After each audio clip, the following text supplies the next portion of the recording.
mottos were three Urdu words: Ittihad, Itmad, and Qurbani. Unity, trust, and sacrifice. The same Urdu language that this government is so delighted to replace with Hindi as the first and official language of Jammu and Kashmir. ये है तृणमूल कांग्रेस की लोकसभा सांसद महुआ मोइत्रा, जिन्होंने गुरुवार को लोकसभा में बड़े धड़ल्ले से एक झूठ बोला कि केंद्र सरकार ने जम्मू कश्मीर में उर्दू भाषा को रिप्लेस कर वहां पर हिंदी को राजभाषा बना दिया है, उसको रिप्लेस हिंदी से कर दिया गया है। The INA's mottos were three Urdu words: Ittihad, Itmad, and Qurbani. Unity, trust, and sacrifice. The same Urdu language that this government is so delighted to replace with Hindi as the first and official language of Jammu and Kashmir. अब आप सोचिए कि ये सूचना क्रांति का युग है। यहां पर तमाम सूचनाएं आपके सामने आसानी से मुहैया हो सकती हैं सिर्फ एक क्लिक पर, लेकिन इसके बावजूद भी किस तरीके से हमारे देश के सांसद भी धड़ल्ले से झूठ बोलते हैं, वो भी संसद के पटल पर। सोचिए कि इसके पीछे क्या मंशा होगी, सिर्फ अपने नैरेटिव को आगे बढ़ाना। लेकिन महुआ मोइत्रा ने वो जो बोला वो कैसे सरासर फेक न्यूज है, फेक इंफॉर्मेशन है और एक झूठ है, उसकी बात आज हम करते हैं। महुआ मोइत्रा ने बोला कि जम्मू कश्मीर में हिंदू को इंपोज किया गया है। क्या हुआ है? दरअसल सितंबर 2020 में केंद्र सरकार ने संसद में एक कानून पास किया, राजभाषा कानून का, जिसके तहत जम्मू कश्मीर में 3 नई भाषाओं को जोड़ा गया, जिनको जम्मू कश्मीर की राजभाषाएं बनाया गया। अब कुल 5 राजभाषाएं जम्मू कश्मीर में हैं। पहले इंग्लिश और उर्दू हुआ करती थी, इसमें 3 भाषाओं को जोड़ा गया। ये तीनों भाषा जम्मू कश्मीर की अपनी भाषाएं हैं। पहली कश्मीरी, शारदा लिपि कश्मीर में बोले जाने वाली सर्वाधिक भाषा है, जिसकी अपनी लिपि भी है और सदियों पुरानी भाषा, हजारों साल पुरानी ये देश की भाषा है। शारदा लिपि में कश्मीर में सदियों से, हजारों साल से यहां पर अध्यात्म का, शोध का केंद्र ये इस भाषा के जरिए किया जाता रहा। दूसरी भाषा डोगरी भाषा, जो कि जम्मू में बोली जाती है, सबसे ज्यादा दूसरी बोली जाने भाषा डोगरी भाषा, और तीसरी हिंदी। ये तीनों भाषाएं जम्मू कश्मीर में सर्वाधिक बोली जाती हैं। लेकिन अब आप सोचिए कि ये कितना बड़ा जुल्म कहें कि वहां के लोगों पर, कि वहां पर 2 भाषाएं थी, पहली इंग्लिश और उर्दू, जिनको आधिकारिक राजभाषा बनाया गया था। वो आज भी उनको हटाया नहीं गया। दरअसल 26 जनवरी 1957 को जब जम्मू कश्मीर में उनका यहां पर एक नया संविधान लागू हुआ, तब उर्दू को आधिकारिक भाषा बनाया गया। बावजूद इसके कि जम्मू कश्मीर में उस वक्त जो उर्दू बोलने वाले की जो संख्या थी वो इतनी मामूली थी, लगभग 1000 में से 1000 में से 1 लोग ही, एक शख्स ही, पढ़ा लिखा शख्स उर्दू जानता था। वो भी बोलता नहीं था, वो उसकी पहली भाषा नहीं थी, लेकिन समझता था, लिख सकता था।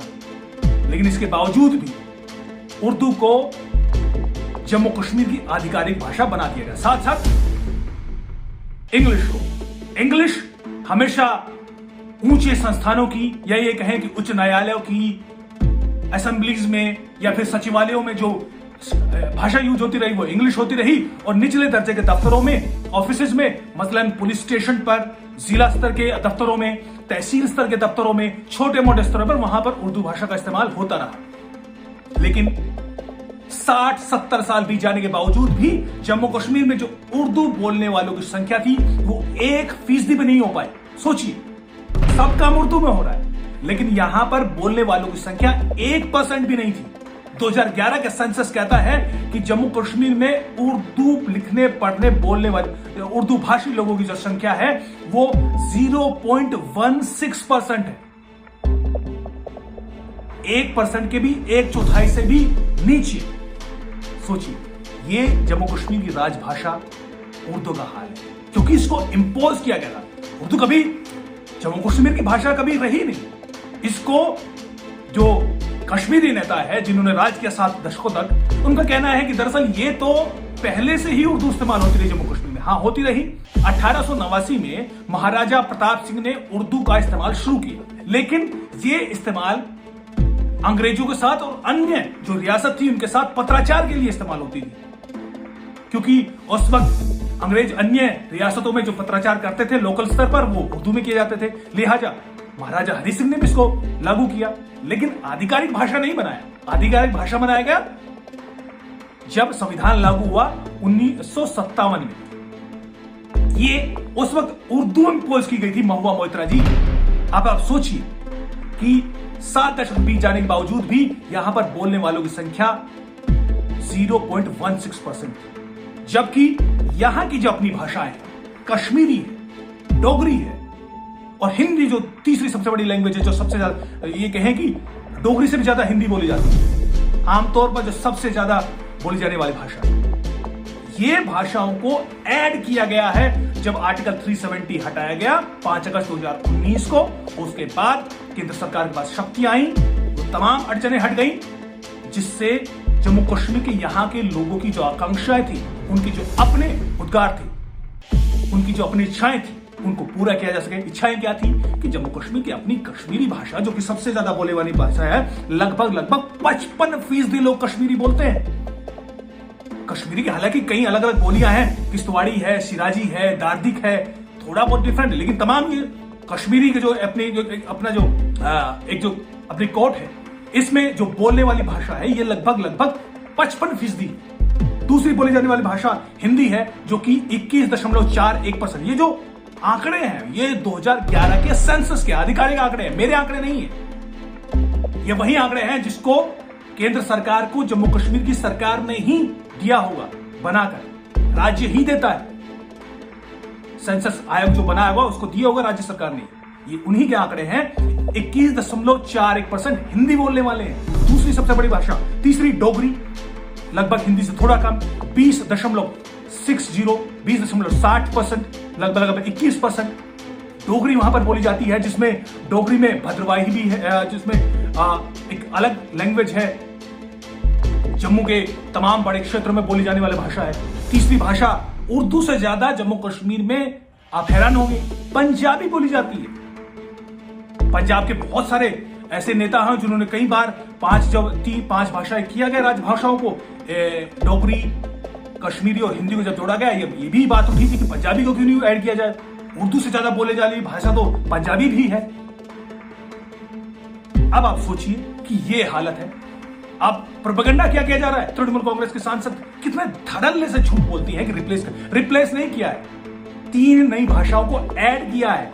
उर्दू अभी भी जो की तो। क्यों किया गया भाई? उर्दू कोई लिखने वाला नहीं है, पढ़ने वाला नहीं, समझने वाला नहीं है। आम आदमी का जो पल्ला पड़ता है वो जमीनी स्तर के, जो छोटे स्तर के दफ्तरों में पड़ता है, वहां पर जाते हैं तो उन्हें समझ नहीं आता कि लिखा क्या है। लेकिन अब अगर वो चाहें तो हिंदी में वो अपना पत्राचार कर सकते हैं, हिंदी में अपने फॉर्म भर सकते हैं, डोगरी में भर सकते हैं, कश्मीरी में भर सकते हैं, इंग्लिश में चाहे तो इंग्लिश में, उर्दू में चाहे तो उर्दू में। उनके पास ये उपलब्धता होगी, ये ऑप्शंस होंगे। असेंबली की जो जितनी भी कार्यवाही होगी उनको भी अनुवाद किया जाएगा इन 5 भाषाओं में।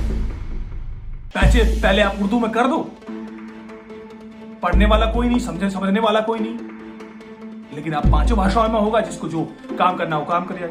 इंग्लिश के लिए अभी भी ऑप्शन रखा गया है कि वो जो उच्च स्तर के जितने भी दफ्तर हैं, सचिवालय हैं, असेंबलीज हैं, वहां पर इंग्लिश का प्राइमरीली इस्तेमाल होता रहेगा। आप सोचिए कि इंग्लिश के इंपोज करने पर कोई परेशानी नहीं है, लेकिन जो लोकल भाषाएं हैं अगर उनको आगे बढ़ाया जाए तो दिक्कत हो रही है, प्रोपेगेंडा खड़ा किया जा रहा है। ये सच है महुआ जी। फिर आप सोचिए कि आपकी आंखों के तले इतना, आपकी आंखों के सामने इतना कुछ हो जाता है, लोग आपको पूछते नहीं और आप सोचते रहते हैं कि हो क्या रहा है। ये सच है। फिलहाल जो आपने कहा कि रिप्लेस करके हिंदी को इंपोज किया गया है, इंपोज नहीं किया। सच ये है कि जम्मू कश्मीर में आज 5 राजभाषाएं हैं, इंग्लिश, उर्दू जो पहले से थी, अब 3 भाषा जोड़ी गई, हिंदी, डोगरी और कश्मीरी। होना ये चाहिए कि हजारों साल से जो जम्मू कश्मीर की जो भाषा थी, जिसकी अपनी लिपि है, शारदा लिपि, जिसमें हजारों साल पहले से लगातार शोध भी होता रहा, लिखा जाता रहा, विज्ञान उसमें पनपता रहा, सब कुछ उसमें इस पूरे क्षेत्र में होता रहा, फला फूला, पूरी दुनिया को इस भाषा से ज्ञान भी मिला, आगे भी बढ़े, उसको दोबारा उसी स्तर तक लाने के लिए प्रयास होने चाहिए, ये होना चाहिए, जो कि आज नहीं हो रहा है। लेकिन अगर ये सब करेंगे तो प्रोपेगेंडा कैसे कर पाएंगे? उसके लिए तो फेक न्यूज ही जरूरी है, वही शायद सांसद महोदय ने की। बहरहाल उनका झूठ उजागर करना जरूरी था, वही हमने किया।